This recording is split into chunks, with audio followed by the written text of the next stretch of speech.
Thanks for being with us, Harry Potter fans. We've got a new chapter for Backward with Purpose, Part 1, Always and Always by Dead Woodpecker. Here we are with Chapter 29, Execution. Chapter 29, Execution.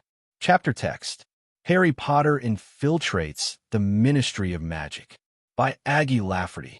Late Thursday night, Harry Potter was seen attempting to break into the Department of Mysteries and retrieve the prophecy protected there. It was only a matter of time, Albus Dumbledore said. Indeed, he had set the watch on it the moment it became clear that Potter is a dark wizard on the level with He Who Must Not Be Named. We are only lucky that Potter was interrupted by Auror Kingsley Shacklebolt. The Auror Department has only given the Daily Prophet the barest of details. At approximately 11:30 at night, the wards indicating intrusive use of magic in the corridor leading to the Department of Mysteries flared up. Shacklebolt was the first Auror on the scene. "Yes, I saw Potter, all right," Shacklebolt said. "I chased him down and caught him just as he apparate away.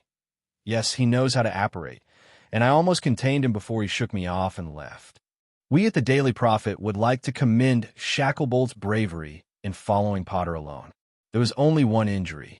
Arthur Weasley, for a review of the disappearance of his youngest children, see page 7, was admitted to St. Mungo's at 11:43 and treated for a rather serious snake bite. As it is not secret that the Ministry is requiring the door to the Department of Mysteries to be guarded by all members, the Daily Prophet is convinced that Weasley received his injuries during Harry Potter's attempt to discover his terrible power. Weasley is unavailable for comment. The room of requirement buzzed with questions and speculation, and Harry could hear it halfway down the steep corridor that connected Hogwarts to the Hog's Head Inn. The Christmas holidays were over, and the members of Potter's army were eager to resume their thrice-weekly training. They were so eager, in fact, that classes had not even begun yet. Harry, however, suspected that the others were not speaking about new spells. "Harry, is it true?" Hannah Abbott asked excitedly. "Did you really go to the Ministry of Magic?" "He did," Ron confirmed. "Voldemort. Oh, for the love of Merlin. Are we going to have to sit in a circle and practice saying the name again?" "Was trying to get to the prophecy." "How did you know?" Seamus asked. Harry paused. He could not tell the truth.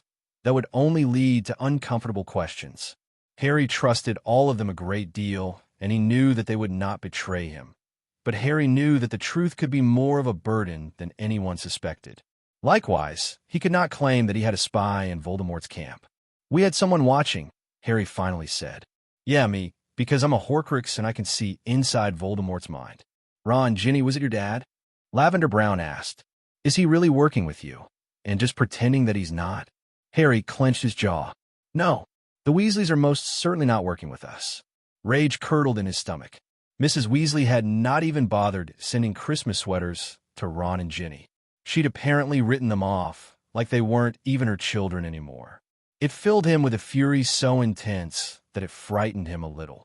His exile from the Burrow had broken his heart, but seeing Ron and Ginny so hurt and heartbroken themselves felt like a sectum sempra to the kidneys.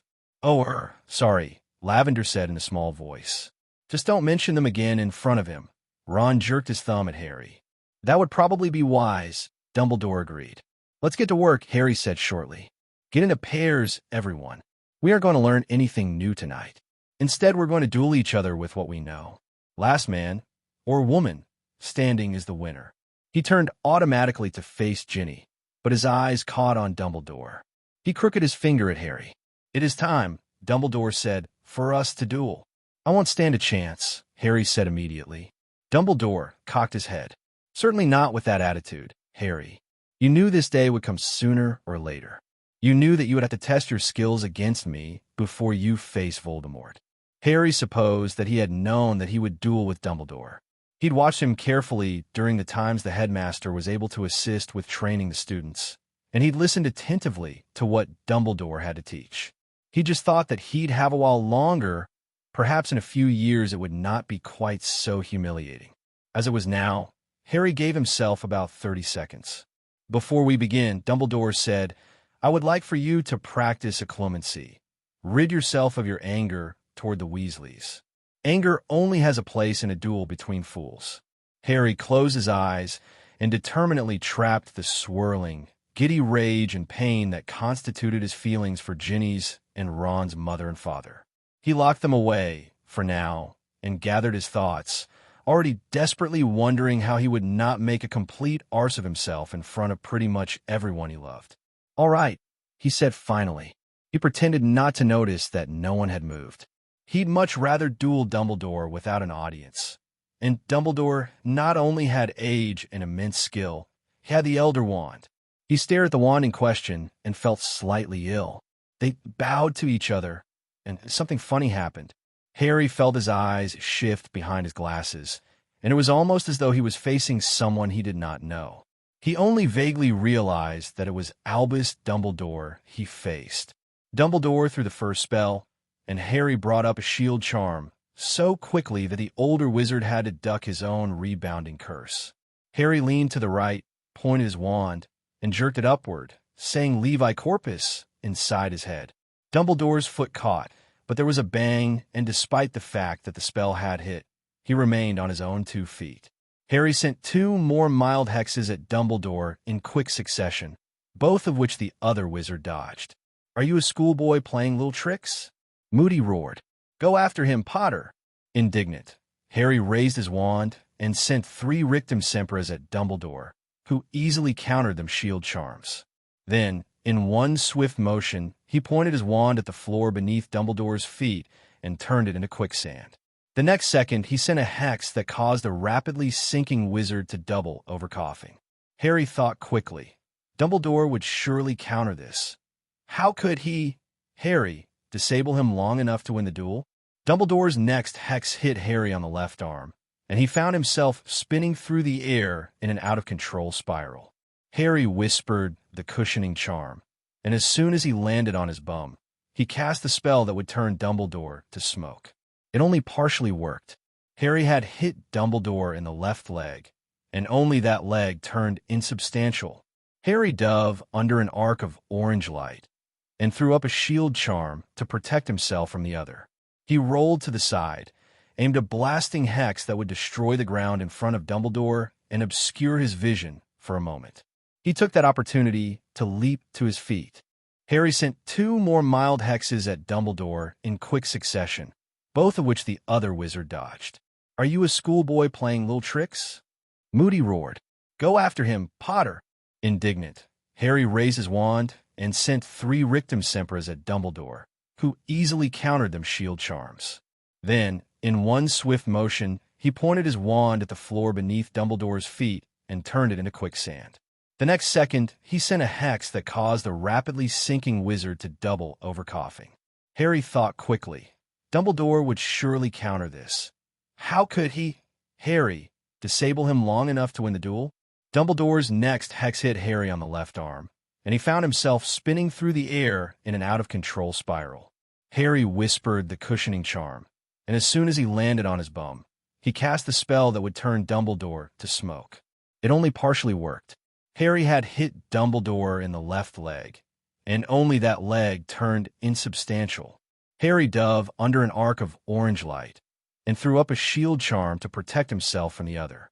He rolled to the side, aimed a blasting hex that would destroy the ground in front of Dumbledore and obscure his vision for a moment. He took that opportunity to leap to his feet, and he was thrown backward by a bludgeoning hex that hurt Harry's shoulder quite a lot. He grimaced, threw up a shield charm, and stood up again. What did Dumbledore do when he dueled with Voldemort at the Ministry? Harry took a split second to look around the room. He spied the cushions Potter's army generally used to soften landings, levitated one of them, and blew it apart right over Dumbledore's head. He tried to use that advantage, but Dumbledore was too fast, and Harry found himself unable to move his legs. "Protego!" Harry shouted. "Finite incantatum!" As soon as he could move again, he danced out of the way of another jinx. He felt a tiny surge of pride. He'd lasted far longer than he had expected to. Incendiarmus! A whip made of flames issued from Harry's wand and circled Dumbledore like a glowing lasso. It was that moment that changed the duel. They had mostly been using relatively harmless jinxes and mild hexes, but Harry's use of a curse that could potentially hurt Dumbledore took it to another level. Harry found himself dodging not only body-bind curses, but a sickly purple spell that burned Harry's left hand rather severely and caused it to swell to twice its normal size. Harry did not know how long it actually lasted, only that toward the end he was stumbling with exhaustion, and it was with relief that he succumbed to the malignant black ropes that stung and trapped him. "You win," Harry croaked. He was trembling, and his entire body was coated with sweat. The ropes immediately disappeared. Dumbledore tapped his wand against Harry's hand, and it stopped throbbing. "That was truly excellent, Harry," Dumbledore said. "Your skills have grown immensely over the past year. When we do this again," Harry said, "will you teach me how to beat you?" Dumbledore laughed. "I will try, though I think you only need more practice, perhaps a larger repertoire. Though I believe Hermione is helping you with that." "Yeah," Harry said, "and I definitely need to work on breaking hexes." He paused, and then lowered his voice. "Usually, I fight to the death, you know. No way to counter that. Practice every day," Dumbledore advised. "And whenever you come to teach Potter's Army, I will duel you. Come the time to set the pretty trap. You will be ready to face Voldemort long enough to achieve our aims." Harry nodded. He looked around, noticing for the first time that everyone in the room, excluding Moody, was gaping at him. Even Ginny, Ron, Hermione, Neville, Luna, and Sirius, all of whom knew very well that he was not actually a 15-year-old, looked far too awed and impressed. Harry could not deny, however, that he felt no small measure of pride that he had held his own against Dumbledore for entire minutes. "Blimey, Harry," Dean grinned at him. "Is that what you're teaching us to do?" "If I can do it, you can," Harry said. "Very good, King Arthur," Luna said in a dreamy voice. Harry gazed at her, eyes slightly narrowed. After Dumbledore had made his announcement that he suspected that someone else knew about the time travel, Harry had thought it might be his dreamy, otherworldly friend. Not that he thought she would ever betray them in a million years. Luna never would. But Luna was known for her absolute honesty and bluntness. If, perhaps, her father had asked her point-blank whether or not Harry, Ron, and Ginny were time travelers, she would have told him. And Zeno might have told someone else before he had been murdered. It would explain the fact that he had supported Harry, despite the fact that Harry had only met him once. He opened his mouth to ask her, but she drifted away to practice against Neville before he could. He thought of following her, but he did not know precisely what he wanted to say. He would have to assure her that even if she did, he had full faith in her, but she mustn't do it again. Perhaps if she had told her father, she also might know who it had been. Harry wanted to thank whoever it was, for he was certain that they were on his side. "All right, Harry," Colin Creevey asked, beaming up at him. "That was some duel. It was really something." "Thanks, Colin," Harry said. "Have you been practicing your stunning spell? I noticed last time that you could work on your aim. There's a trick to it. You know, it's in the way you hold your wand." Harry helped Colin grasp his wand to maximize the power of stunning spells. He then demonstrated, in slow motion, how shield charms could be used both offensively and defensively to Padma, Parvati, and Daphne.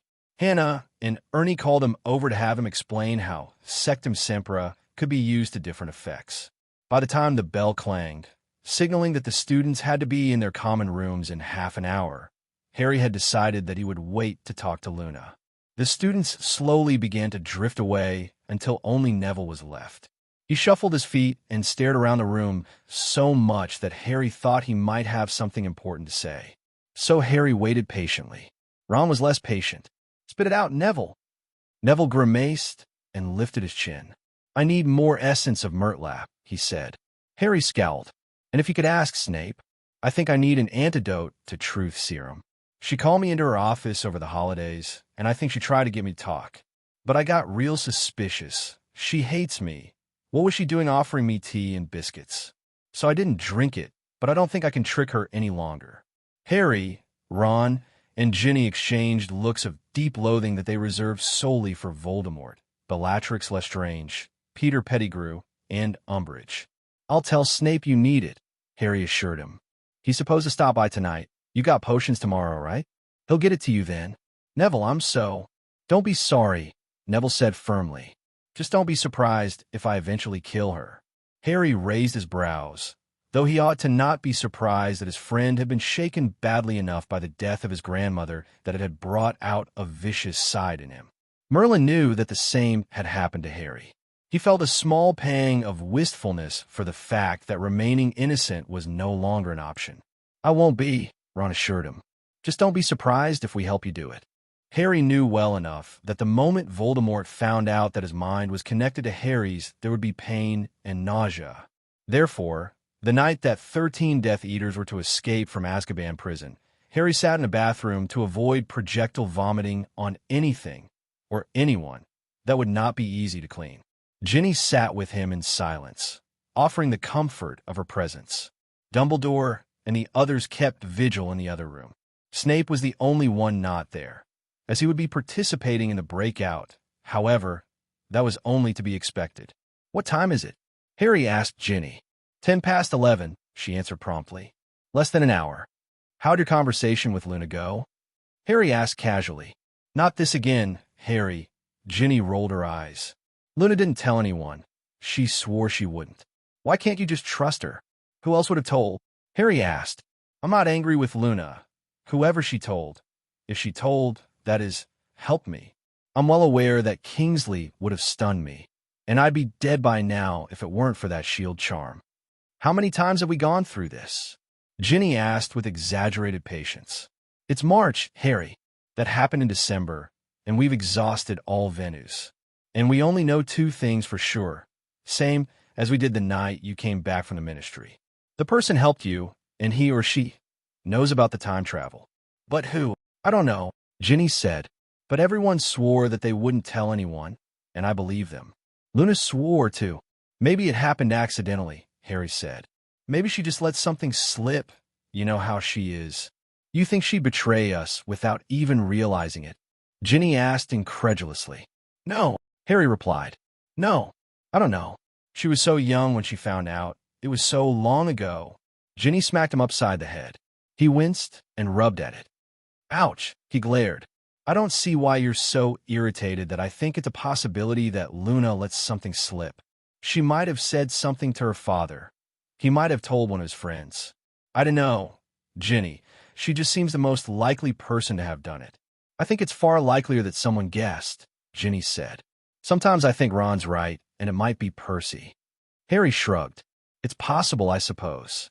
He gave her a significant look, showing her how reasonable he could be about other people's opinions. "But do you really think that if Percy knew, he wouldn't have approached us about it? It has come to my attention that you are, in fact, time travelers from the future," Ginny said in an amazingly accurate imitation of Percy's pompous manner. "I will, of course, do everything I can to assist you in the downfall of he who must not be named." "Yeah," Ginny added in her natural voice. "It doesn't seem like him to stay in the shadows. It doesn't seem like anyone from my family. Actually," Harry did not say anything. Ginny knew him well enough to guess his thoughts. He did not need to spell them out for her and hurt her worse. It was Harry's opinion that the Weasleys not only did not have the personalities to keep something like this a secret, but they did not have the inclination to do so in this time. He looked at her, and he saw the fierce, blazing look upon her face, and he felt a rush of gratitude that she was so able to read him that words sometimes seemed completely unnecessary. He didn't have to hide what he thought from her. She usually knew, and she understood that sometimes talking about something just made it far, far worse. Her gaze dropped to his lips, and he leaned away, shaking his head. "Not now. I don't want to feel him inside my head when I'm kissing you." "Later, then," Ginny said. "Without a doubt," Harry told her. It was 2 minutes past midnight when Harry's scar throbbed and twisted with a pain so fierce that he thought his head might cleave in 2. It only made it worse that Harry had deliberately opened himself up to this, but he gritted his teeth against the pain and dove into Voldemort's thoughts. Voldemort had never doubted that it would not be long before the Dementors joined him. He had always laughed at the stupidity of the Ministry and their strict restrictions on the use of Dementors. Did they not realize what splendid creatures they were? They were more powerful, more deadly, than the tallest giant or the strongest troll. They did not have to put any effort whatsoever into terrifying enemies. Wizards feared the Dementor's kiss almost as much as they feared Lord Voldemort, and the Ministry was stupid enough to chain these creatures to a prison. Lord Voldemort would show them the error of their ways tonight. The Dementors had allied themselves with him. They had agreed to free his most trusted followers. Lord Voldemort would have his best lieutenants beside Severus Snape and Lucius Malfoy once more. The icy spray of the ocean hit Voldemort's face as he stood waiting for the others to join him. He laughed out loud, wildly, and for a long time. The Potter boy was even more foolish than the Ministry. He had unwittingly saved the life of Severus Snape and sealed his own eventual doom. Voldemort laughed again and stroked Nagini's head. The foolish child had no idea what he was up against, had no idea that Voldemort was the most powerful wizard in the world. He still did not have the prophecy, but neither did Potter. And after tonight, Potter would be even more reviled than he already was. His servant Aggie Lafferty would be certain to smear Potter's name even more. The breakout of Azkaban would drive another nail into Potter's coffin. Voldemort watched as small pinpricks of light danced toward him from the direction of the island fortress. Bellatrix Lestrange, Antonin Dolohov, Rodolphius, and Rabastin. They all were coming to meet him, the very best of the followers he had before. Giddy glee rose up inside him. Harry pushed at the connection, fighting against the physical agony in his scar. The moment he felt Voldemort's awareness of him, the moment the glee turned to astonishment and rage, Harry pulled back and found himself once more sitting on the cool tile. He threw up his obfuscamancy shields as tightly as he could, and he leaned over the toilet and retched up everything he had eaten that day. He looked over at Ginny, whose bright eyes were wide and dark in her pale face. "He knows," Harry said grimly. "He'll try to use me to set the trap. We'll just have to figure out the bait." Kingsley and Tonks were extremely instrumental in tracking down Aggie Lafferty without him being any the wiser. Not only did they learn his personal habits, but the baby Death Eater was stupid enough to meet 5 of his other comrades at a set time each week. 6 birds, 1 stone, Harry thought grimly. He, Ron, and Ginny stood staring at the squalid little house in a dumpy little town. They were not, however, alone. Sirius had joined them. Dead men, after all, could not bring back word that Harry Potter was not quite as alone as Voldemort thought. Hermione was not with them, and Harry was not surprised that she had stayed behind to search through ancient tomes Dumbledore had found for her. She was not ready yet, and a part of Harry hoped that she never would be, to see the 4 of them set out to deliberately kill. It did not sit easily with Harry, either, despite the fact that he knew it would come to this. He had not lied to Crabbe and Goyle. "All right, mate," Ron said quietly. "I will be," Harry said. "He's dangerous. And Snape says that Voldemort gets more and more followers every day. If we don't start weeding them out." His voice trailed away. It was difficult for him to act as executioner, but the words of Arthur Weasley, the Arthur who had been, before the world had changed completely, gave him determination. Also, Harry cared more about the victims, past and future, of the Death Eaters more than he did raising his wand to kill. "If it is any consolation, Harry," Sirius said, "your father also knew the necessity of killing, and—" Harry glanced at him. "Dumbledore said, last time, that he would not have wanted you and Remus to become murderers just because of Peter Pettigrew." Sirius looked thoughtful. "There is a difference, I think, between killing because of vengeance and killing to prevent evil witches and wizards from grasping even more power." "I know." Harry gave him a small smile. "I'm glad you figured that out, too." Raucous laughter issued from the open windows of the squalid house, and the scent of alcohol mixed with potions wafted past Harry's nostrils. The somewhat balmy early April night, Harry realized with a small start that the next day was Easter, made the smell even more unpleasant. He scowled with disgust, and not because of the stench. "Let's do this," Harry said grimly. "Go around the back, Sirius." Sirius was already creeping around the side of the house. Ron and Ginny secured the windows, and Harry threw up an anti-apparition jinx. The only thing they had to worry about was the flu. Moody had told them that the hearth was located in the sitting room.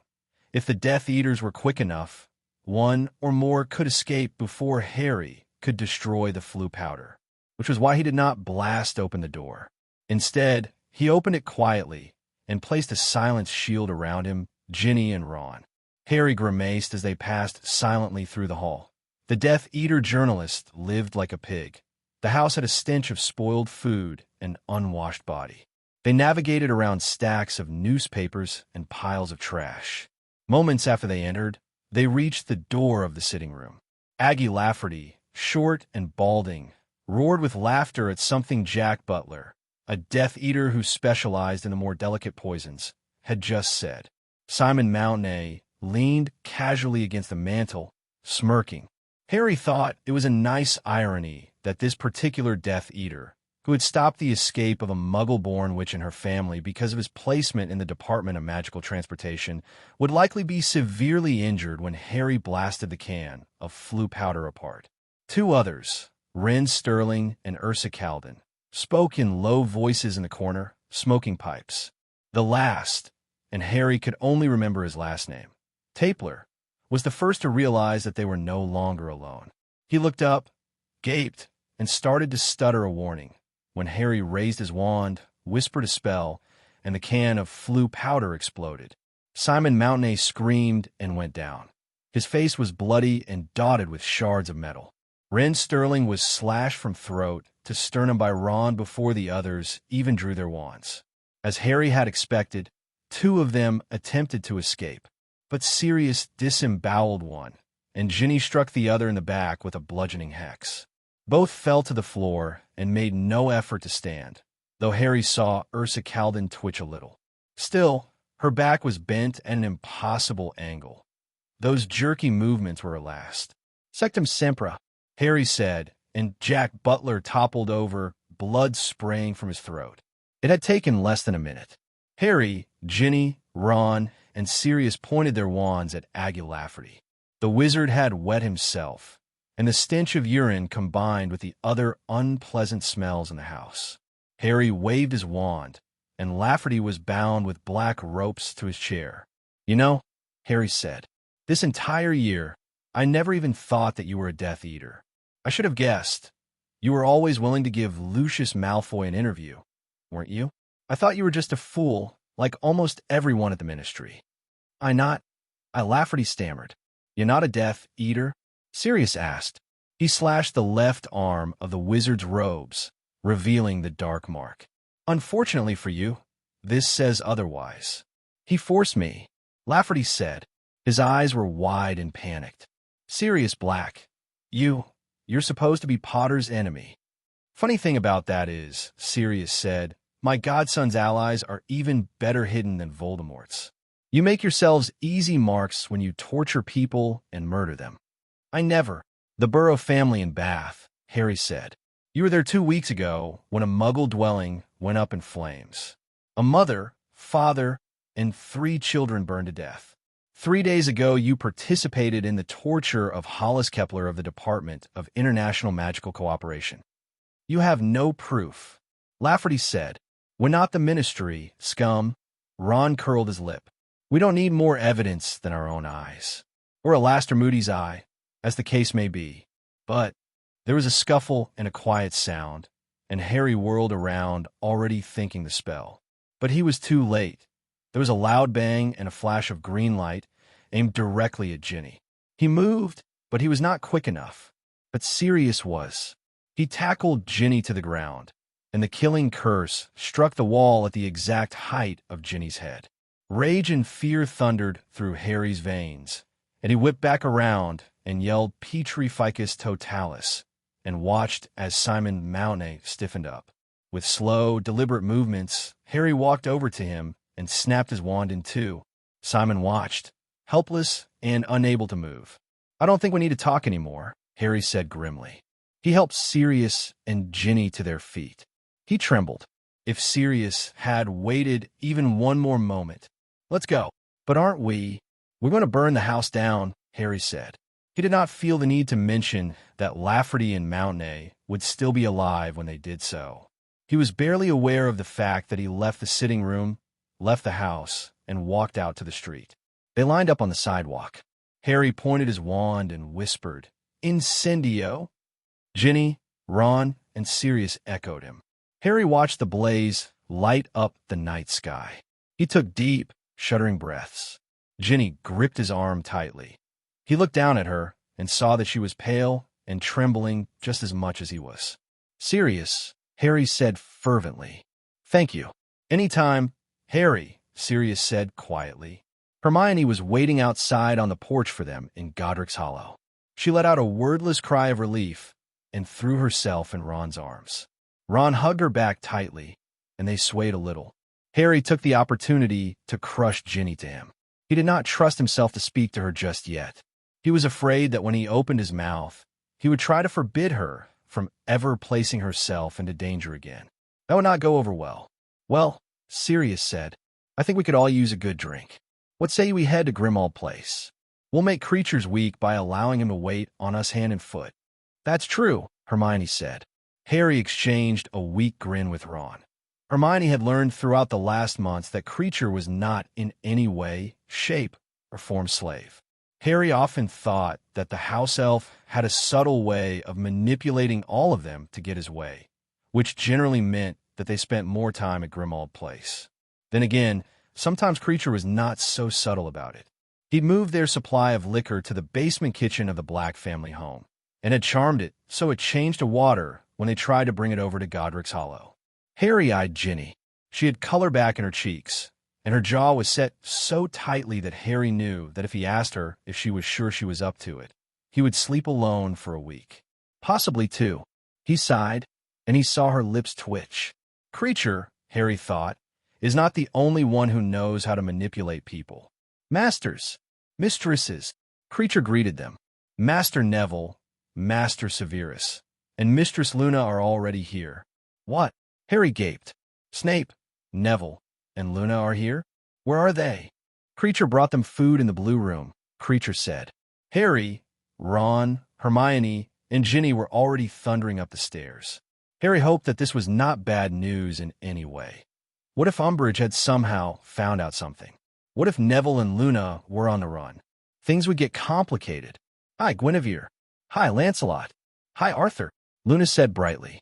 She and Neville sat playing Exploding Snap with Mr. Ollivander. Snape conferred quietly in the corner with Moody. Harry's racing heartbeat slowed.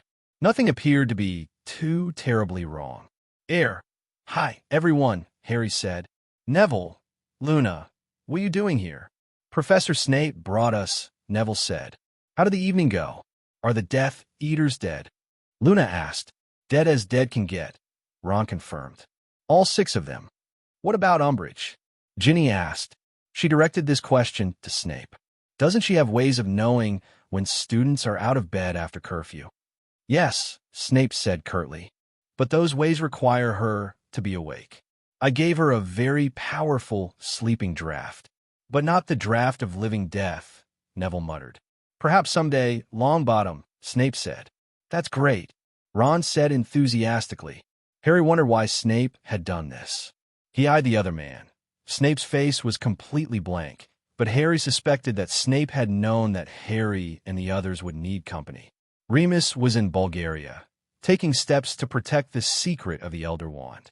Tonks and Kingsley were on duty, pretending to search for Harry, and to see his friends outside of the room of requirement was a blessing unlooked for. Do not look at me like that, Potter, Snape said. Harry raised his brow, attempting to act cool, but he could not stop a small smile. I wouldn't dream of it. I feared that Longbottom would do something rash and kill Umbridge, Snape lied. Harry's smile widened. He has become increasingly angry toward her, as I do not want to fill out the required paperwork, nor do I wish to deal with that complication. I brought him here to calm him down. I'm sure, Harry said, smirking. Where's Albus? Snape took a sip of fire whiskey and grimaced. He had an unexpected meeting. Harry, Sirius said testily. A glass of fire whiskey levitated in front of Harry's eyes. Are you going to have a drink or what? Harry grinned at him and lifted his glass in a toast. To a plan well executed and the fact that you saved my heart tonight. That required explanation, and the next half hour went by quickly.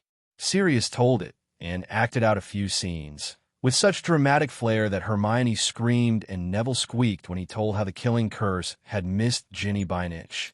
Harry felt a wave of relief again as he looked at Ginny. She winked at him and refilled her glass. Ron shared his with Hermione, and Neville appeared to be drinking them at an alarming rate. The scars on Neville's hand were red and livid. "I think we ought to go after Umbridge next," Ron said, apparently thinking along the same lines as Harry. Neville laughed. "Please do." They spent the next hour plotting different ways to bring down Umbridge. As they also consumed more fire whiskey than they ought to, each grew more unlikely than the last. Harry's head was spinning slightly, Ginny was a warm weight in his lap, and he roared with laughter.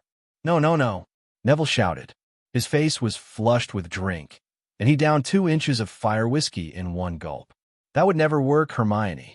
I think we should make her right with a great big blood quill that cuts right through her heart."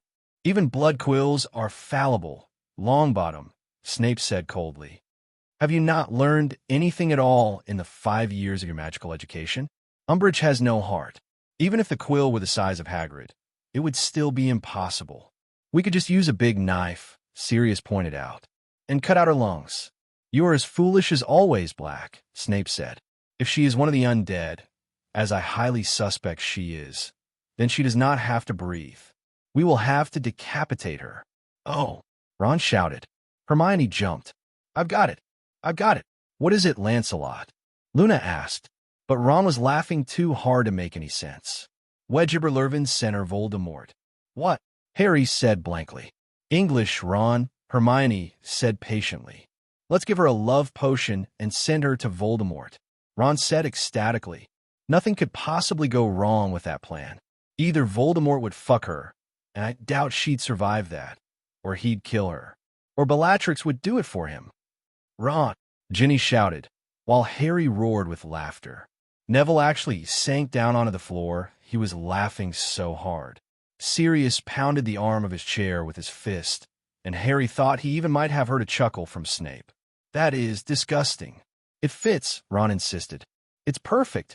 You know, Harry was suddenly struck by a thought that filled him with horror.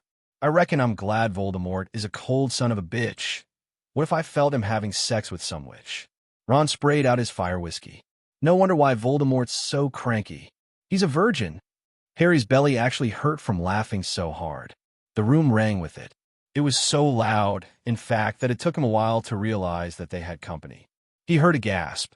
It sounded feminine, so he turned his head to greet Tonks and tell her to grab a glass.